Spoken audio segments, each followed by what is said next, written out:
Sharon. Hi there. Do you have time to help me with another new professor question? I have a meeting with a student in 30 minutes, but I'm good until then. Have a seat. Thank you.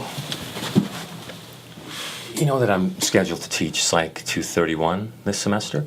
Well, I just received an email from the university's Office for Students with Disabilities. It's related to one of my students. Now, apparently, the student requires accommodations. Now, she needs a time and a half on tests and exams, use of a computer during tests and exams, and a quiet space to write them. So I'm just wondering, do I have any say in any of this? What do I do now? Okay, Amir, let me have a look. Oh, before I have a look, could you cross out the student's name to protect their privacy? Is that an issue? Yes, that letter contains information about a student in your class that is confidential. It's intended for your eyes only. Okay. Okay. Oh yes, this is all very straightforward. I've seen lots of these before. This letter is saying that a student in your class has a disability and requires accommodations. And they've given you some links to very useful information about why we accommodate students with disabilities. I found these very helpful when I was new. So, this letter is saying that your job is to make sure the exams are sent to the exam room 2 days prior to the exam.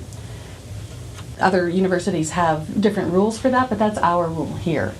The exams office will administer the exams and then get them back to you for marking.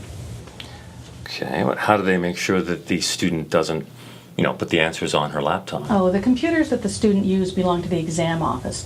They make sure that the student doesn't bring any information other than what you allow. My biggest challenges are remembering to make sure I send the exams to the exams office on time. I put a flag on my class list to remind me to do that. And remembering that if I give clarification about a question to the students that are writing in the classroom, I need to take that into account when I'm marking the exams of the students that wrote in the exam room. Well, these accommodations, they look workable. So what do I do now? Well, nothing, unless you think that the requested accommodations interfere with the essential requirements of your course. The Office for Students with Disabilities will give you a date to respond by if you have any issues. Since you don't have any issues, you don't need to respond. After that date, the student and the Office for Students with Disabilities will know that the accommodation has been granted. What, does the student need to come in, see me in person, go over details? Not here. The last university I worked at, the student was required to come in and meet with me to go over their accommodation letter, but here it's all done by email.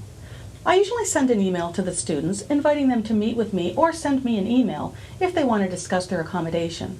That way they know I'm open to their accommodation. Very few want a face-to-face meeting. Most just respond by email. Have you ever asked a student for a face-to-face meeting? Yes, I recently had a student whose accommodation was that he needed to get up during class time and walk around. I just wanted to be sure I knew who the student was so that when it happened, I would be expecting it and I wouldn't be surprised. Also, I wanted to make sure I helped him pick the best spot to sit in the classroom so that he could move around easily and not disturb the other students.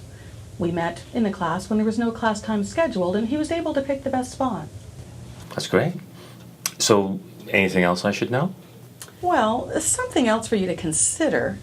I've set up specific email office hours for students to email me if they want an immediate response. I specify that they have to email on Thursdays between 5 and 7 p.m.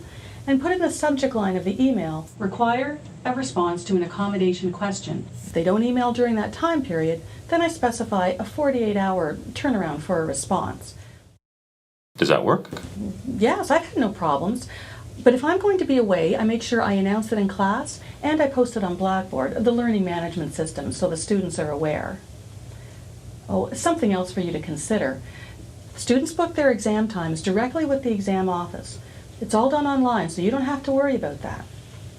That's it? That's it. Well, thank you, Sharon. Appreciate the help. And I will go over all these resources in the letter just so I understand all the details. Thanks again. Okay.